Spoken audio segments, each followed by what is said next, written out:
बिस्मिल्लाहिर्रहमानिर्रहीम। कैसे हैं स्टूडेंट? उम्मीद करते हैं सब लोग ठीक होंगे। आज का जो हमारे पास टॉपिक है वो है 6.1 फर्स्ट ईयर टॉपिक है।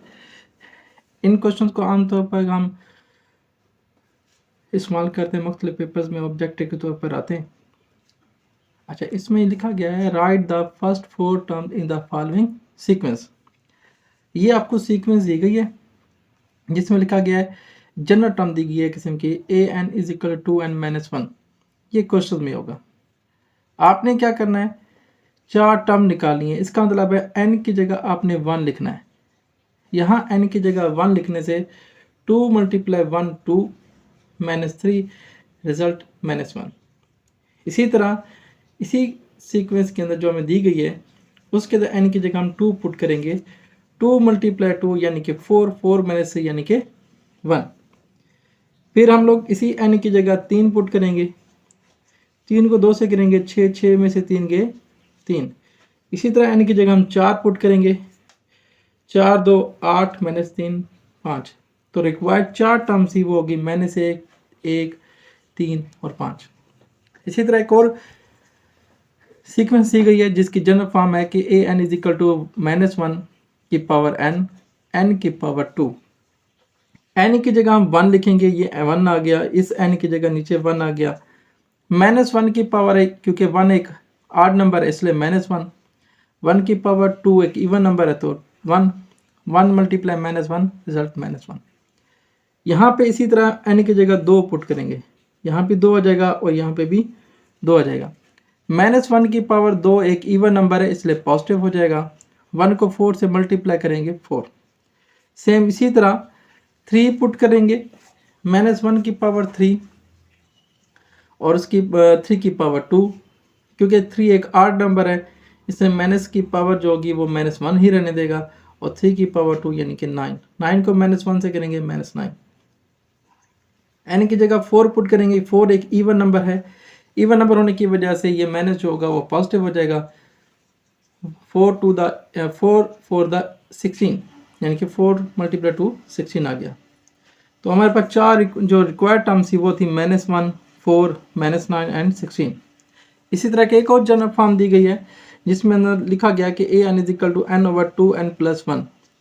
n की जगह यहाँ 1 पुट करेंगे। 1 2 × 1 2 + 1 1/3। n की जगह 2 यानी कि 2/2 × 2 4 + 1 यानी कि 2/5। n की जगह 3 लिखने से 3/3 × 2 यानी कि 6 + 1 3/7। n की जगह 4 पुट करने से 4/8 + 1 यानी कि 4/9। रिक्वायर्ड टर्म जो होगी 1/3 2/5 3/7 4/9। ये वो रिक्वायर्ड टर्म से जो हमने मालूम करनी थी। अच्छा, नेक्स्ट एक को हमें जनरल फॉर्म दी गया, कहता है कि an is equal to n + 1 an 1, जबकि a की वैल्यू जो है वो यानी कि पहली टर्म जो दी है 3 और टर्म मालूम करनी है, दूसरे नंबर वाली, तीसरे नंबर वाली और चौथे नंबर वाली। इसलिए इस n की जगह हम 2 पुट करेंगे। यहाँ 2 प्लस हम लोग यहाँ पे 1 कर देंगे तो ये आ जाएगा हमारे पास 3। दूसरा n की जगह 2 पुट करने से 2 में से अगर 1 नफी कर लें तो 1। ये लिखा हुआ है 3 × a1। a1 की वैल्यू जो है 1 है, 3 को 1 से करेंगे 3। इसी तरह n की जगह हम लोग 3 पुट करेंगे, 3 + 1 की फॉर्म में। और यहाँ n की जगह 3 आने से 3 में से अगर हम 1 माइनस कर लें तो 2 बच जाएगा। मतलब 4 × a2 की वैल्यू ऊपर निकाली हमने 3 3 2 द 3 3 4 12 हो गया। इसी तरह n की जगह हम लोग पुट करेंगे 4 + 1। a यहाँ पे लिखा जाएगा 4 - 1। 4 - 1 का मतलब है थर्ड टर्म। थर्ड टर्म की वैल्यू हमारे पास निकली है 12। 12 को 5 से करेंगे 48, बल्कि सॉरी ये 5 है तो ये आ जाएगा 60। तो हमारे पास जो टर्म बनती हैं वो बनती हैं 1 3 12 एंड 16 60 बन जाएगा। ये आगे इसकी अगर कोई और टर्म मालूम करें तो वो भी हम कर सकते हैं। नेक्स्ट क्वेश्चन के अंदर हमारे पास है, वहाँ पे भी ऐसे स्टेटमेंट लिखिए an is equal to 1/a + n - 1 और d। यहाँ ये टर्म्स हमारे पास जनरल फॉर्म में लिखी n की जगह 1 पुट करने से 1 में से 1 माइनस करेंगे 0। 0 को d से मल्टीप्लाई 0 खत्म किया जाएगा a। ये a1 है, ये a कुछ टर्म्स हैं। एन की जगह 2 पुट करने से 2 में से एक गया, 2 में से एक निकालने से बाकी एक डी से मल्टीप्लाई करेंगे डी। एन की जगह 3 पुट करने से 3 माइनस से एक यानी कि 2d।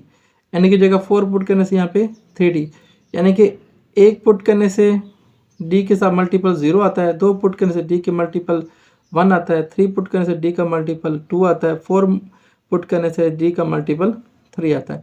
तो ये हमें 4 टर्म मालूम करनी थी, वो हमने कर दी है। नेक्स्ट क्वेश्चन की तरफ चलते हैं। अच्छा, यहाँ जो ना find the indicated terms of the following sequence, इसमें सीक्वेंस को समझना है और फिर उसके बाद हमने जवाब देना है कि कौन सी टर्म बनती है। जैसे लिखा हुआ है 2, 6, 11, 17। 2, 6 कैसे बना? 2 में 4 ऐड करने से। 11 कैसे बनता है? जो 6 है उसमें 5 ऐड करने से। 11 से 17 बना हुआ है, वो 6 ऐड करने से। होता क्या जा रहा है, जो पीछे से जवाब दिया गया है, इनकी जो टर्म दी गई है उसके अंदर पहले 4 ऐड किया है, फिर 5 किया है, फिर 6 किया है। अगली जो टर्म बनेगी वो 17 में प्लस करेगा 7, यानी कि ये बन जाएगा हमारे पास 24। इससे आगे वाली टर्म जो बनेगी 24 में ऐड कर देगा वो 8, यानी कि 32। इससे आगे वाली जो टर्म बनेगी वो बनेगी 32 में ऐड करेगा 9, यानी कि 41। तो हमें 7 टर्म मालूम करनी थी, वो हम ऐसे कर देंगे। सीक्वेंस को समझ के हमने इसको जवाब देना। अब यहाँ पे ये देखें, यहाँ पे क्या हुआ, 1 के बाद 3, 3 के बाद 12, 12 के बाद 60। अब सीक्वेंस कैसे बनती है, ये आपने उसके पैटर्न को समझना है। अब पिछली वाली सीक्वेंस में और इस वाली सीक्वेंस में थोड़ा सा ये फ़र्क है, इसमें टर्म्स जो हैं वो एकदम से बढ़ रही हैं, मतलब बढ़ना शुरू हो गई हैं। पहले उसके साथ था कि 1 था, फिर 3, फिर 12, फिर 60, इस तरह 100 नंबर्स बने। इसका मतलब है कि टर्म जो है वो मल्टीपल्स की फॉर्म में आ रही है। मल्टीपल की फॉर्म में आएंगी तो फिर हम इसको मज़ीद सिंप्लीफाई करते जाएंगे। अगर इसकी सीक्वेंस में गौर करें तो सीक्वेंस के अंदर क्या बन रहा है, ये जो 3 बना वो इस 1 के साथ मल्टीपल होके बना। ये 12 कैसे बनता है, जो पहले से जो जवाब है जो 3 है उसके साथ ना 4 ज़रब, मतलब ये पहले से मौजूद जो नंबर है उसके साथ हमने, अब क्या करेगा, 3 के बाद 4, 4 के बाद 5, 5 मल्टीप्लाई होगा 12 से। इसी तरह इससे आगे जो नंबर होगा 3, 4, 5, फिर 6, 6 मल्टीप्लाई करेंगे 60 से, यानी कि 60 से, तो ये हो जाएगा 360। इससे आगे वाला जो नंबर बनेगा वो हो जाएगा 7 को करेंगे 360 से, तो ये बनता है 25, 20। तो ये सीक्वेंस हमने देखी कि मल्टीपल की फॉर्म में आ रही है, तो इससे हमने अननोन नंबर जो है ना वो मालूम करें। नेक्स्ट क्वेश्चन की तरफ चलते हैं।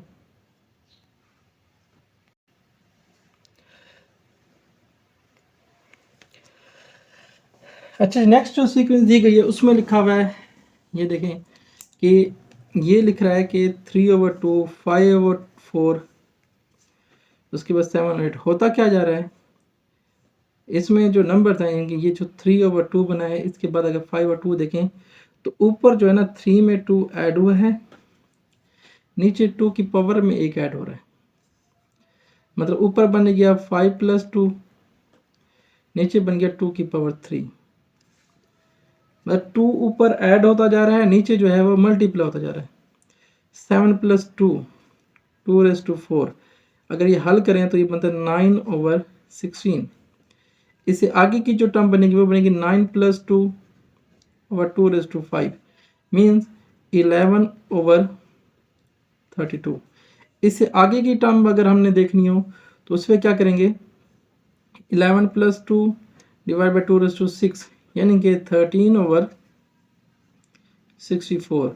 तो इसकी जो टर्म बनती हैं, एक 3/2, 5/4, 7/8, इसके बाद जो बनेगा वो 9/16। इससे जो आगे टर्म बनेगी वो 11/32, इससे आगे जो टर्म बनेगी वो 13/64। यानी कि इसमें क्या हो रहा है, एक पैटर्न बन रहा है, ऊपर 2 प्लस होता जा रहा है, नीचे 2 जो है वो मल्टीप्लाई होता जा रहा है।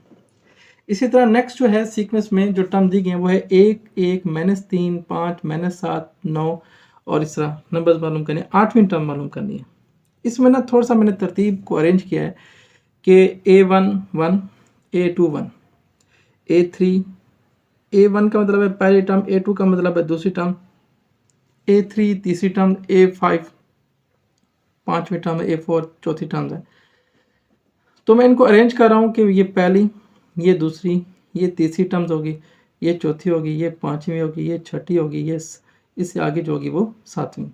हो क्या रहा है, आप अगर इसमें गौर देखें, मैंने इनको अरेंज किया है, जो 8 नंबर वाले हैं उनमें -4 ऐड होता जा रहा है, मतलब 1 -4 हुआ है, -3 -4 हुआ, फिर -7 में -4, यानी कि 8 जो इंट्रीज नंबर हैं उनमें -4 हो रहा है ऐड, और जो इवन है उनमें +4 हो रहा है, मतलब 1 + 4, 5 + 4 एंड लास्ट वन जो है वो है 9 + 4 यानी कि 30।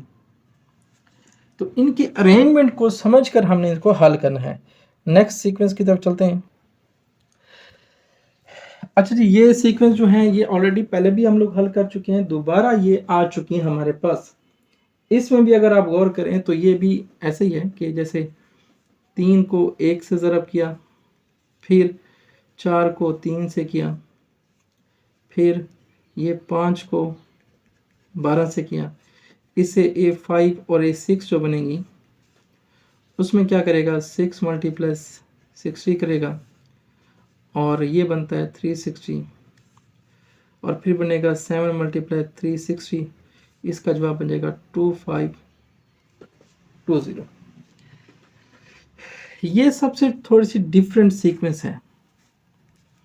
इस वाला पैटर्न जो है मल्टीपल में, लेकिन इसकी फॉर्मेशन कुछ और है। अगर इस पहली टर्म्स को देखें, इसका लिखा हुआ है 2⁻0 और -1, ये मल्टीपल की फॉर्म है। फिर 2⁻1 और 1, 2⁻2 एंड 3, 2⁻3 एंड 5। हो क्या रहा है कि इसमें ना 2 के मल्टीपल में एक एक पावर ऐड होती जा रही है, और साथ जो सोल्यूशन है हमारे पास उसमें 2 ऐड करना, मतलब -2 में -1 था तो इसमें ऐड किया 2 तो 1, इसमें 2 ऐड किया तो 3, 3 में 2 किया तो 5, इससे आगे जो बनेगी वो 2 की पावर 4 हो जाएगी और ये बचेगी 7। इससे आगे एक और मालूम करना चाहें, 2 की पावर 5 और ये 9, इस तरह 16 टर्म बनेंगी। इनकी वैल्यू देखते हैं कि क्या बनती है। A5 का जो रिजल्ट बनता है, अगर हम A5 की बात कर रहे हैं तो इसको मल्टीप्लाई करते हैं,